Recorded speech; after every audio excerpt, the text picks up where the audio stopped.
Hi guys, Biden got his first press conference. It was boring and incoherent, but lots of funny and embarrassing moments. And there are a couple of new, interesting statements. Let's watch the worst moments together. The first question is obviously about immigration and that Biden basically invited all the illegals to come and cross the border. People are coming because I'm the nice guy. That's the reason why it's happening. That I'm a decent man, or however it's phrased. That's why they're coming, because Biden's a good guy. Truth of the matter is, nothing has changed. 28% increase in children to the border in my administration. 31% in the last year in 2019, before the pandemic, in the Trump administration. Wait, what about 2020? This is the silliest argument I've ever heard. And yes, it's true there was a spike in 2019, but then in 2020 it went down. You can look at the official numbers. You can't really argue that Central Americans decided to stay at home during the pandemic instead of migrating. I think it's a pretty good time to go.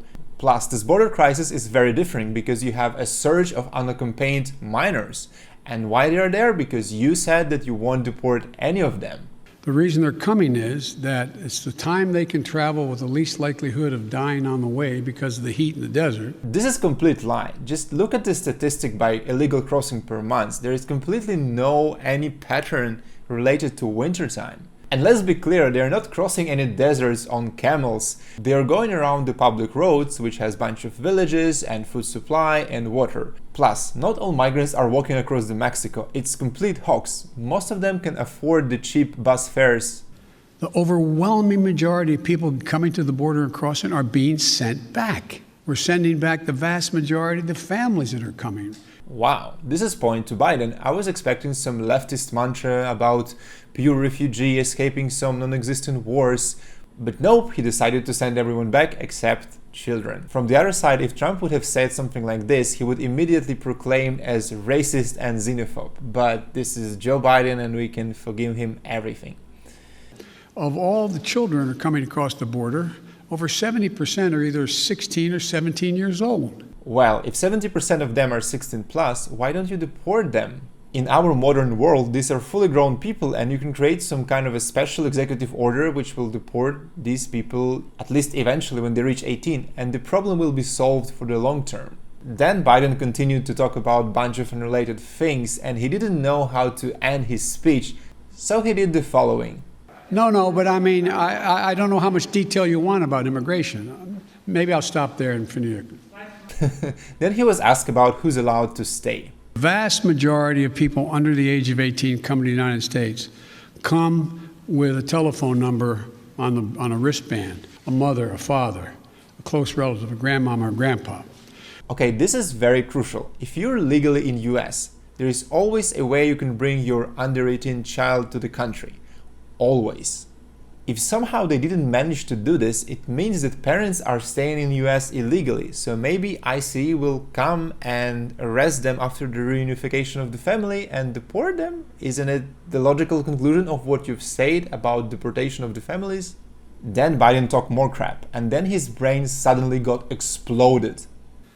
So the best way to get something done, if it holds near and dear to you that you like to be able to. Anyway. Then another journalist telling us a story about a 9-year-old boy who was sent by his mother from Honduras to the United States.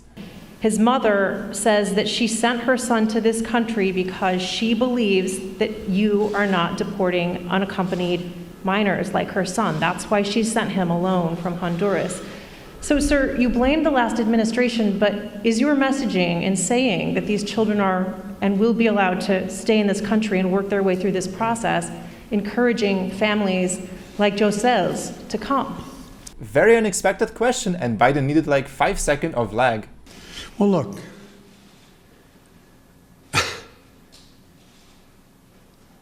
The idea that I'm going to say, which I would never do, if an unaccompanied child ends up at the border, we're just going to let him starve to death and stay on the other side.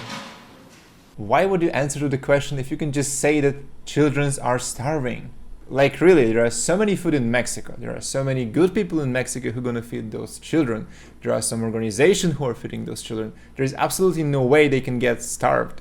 Mexico is a relatively rich country, and actually the most overweighted kids I've seen was in Yucatan Peninsula in Mexico. So, I don't know.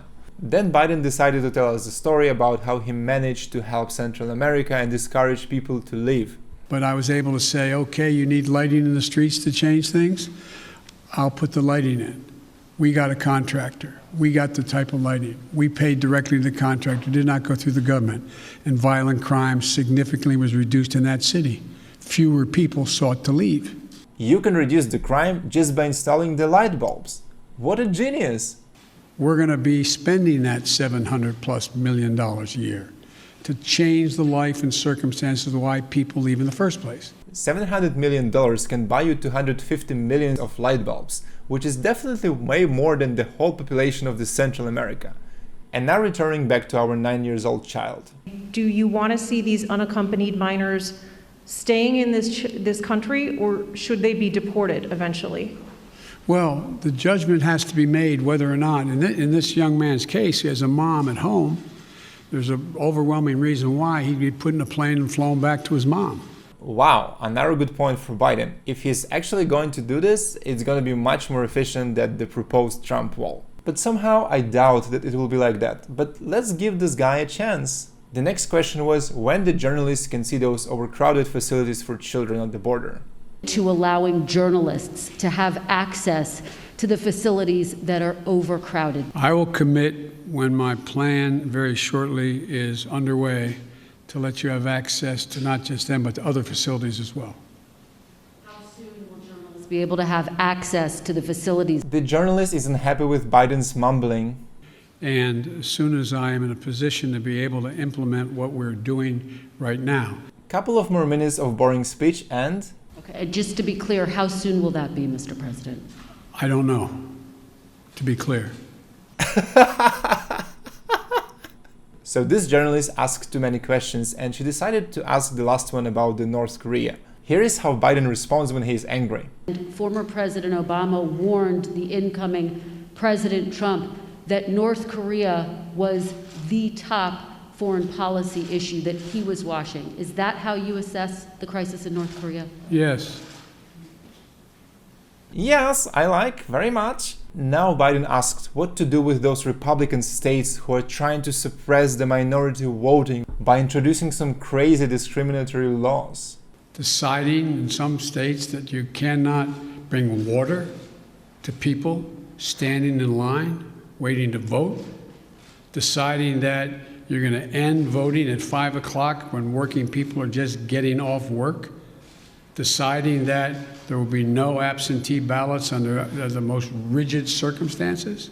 Not allowing free water in the line is definitely the most anti-black regulation I've ever seen.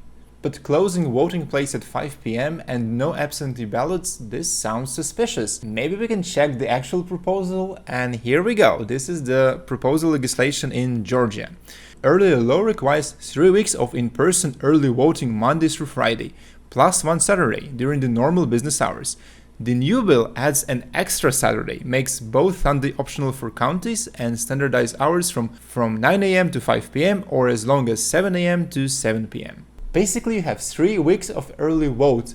3 freaking weeks, including Saturdays. You don't need absentee ballots. If you're absent from the states for 3 weeks without any valid reason, maybe you should not vote. And surely you can find 1 day in 3 weeks where you can come and vote before 5 p.m. What's the problem here? I don't believe that election was stolen, but mail-in voting allowed people who are completely not interested in politics or don't even know who the current president is, forcefully participate in election.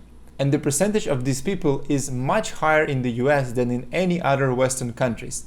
And since the whole media is kind of controlled by one party, this is a very dangerous situation. The way this legal scam works is the following. Basically, you have some kind of a democratic activist coming to your house and telling you that our country is in danger and you need to register to vote.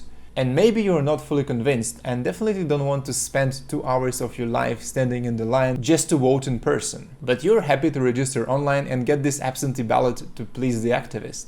You don't know anything about the candidates, but you've heard that one of the candidates is racist and fascist and the activist actually brought you a paper which confirms all these points.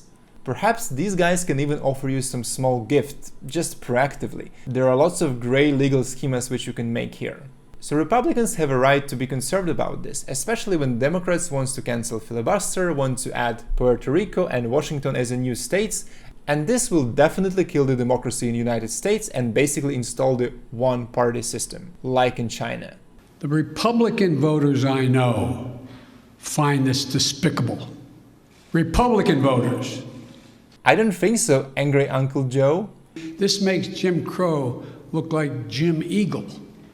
I didn't get it. You have Crow and Eagle's supposed to be better? What's the point? And now Biden was asked about the relationship with Republicans. And he decided to tell us how bad it is to criticize his $1.9 trillion COVID relief bill and that Republicans didn't criticize the Trump tax cuts. Do you hear them complain when they passed close to $2 trillion Trump tax cut? 83% going to the top 1%? Do you hear them talk about that at all? I want to talk about this hoax a bit deeper and probably will make a separate video, but for now, just clear facts. Here is the US federal budget revenue by year. So the Trump tax cuts started to work from 2018, and you can see an increase from 2017 to 2018. Extremely tiny, but still an increase. But not the 2 trillion decrease as Biden suggested, and during the later years you can see a significant increase, even for the year 2020 when you had COVID. And you can see a projection for 2021, and it's much larger as well. But I will leave the details for another video. The middle class. Hardworking people and people struggling to get in the middle class. They built America, and unions built them. Biden needs to manage his theatrical anger. The third reason I said I was running was to unite the country.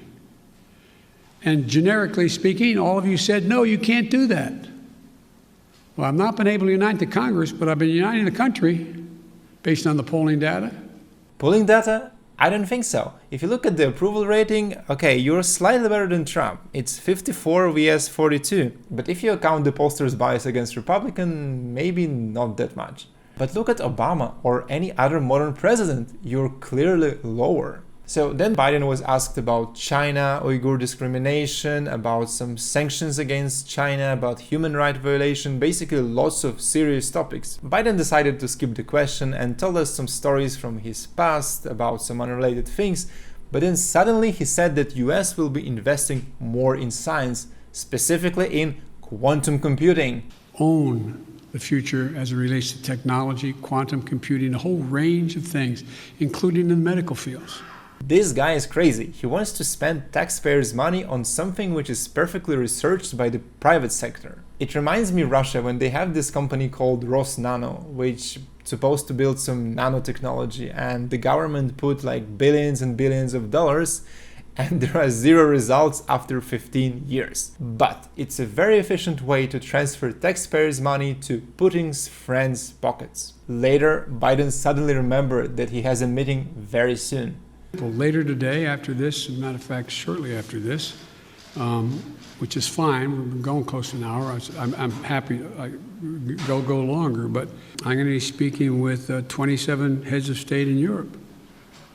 And very shortly, I think within the next hour or so, I don't know the exact time. Did he read this from the paper? Imagine you have a meeting with all European leaders in 1 hour and you don't remember any details at all. God save teleprompters.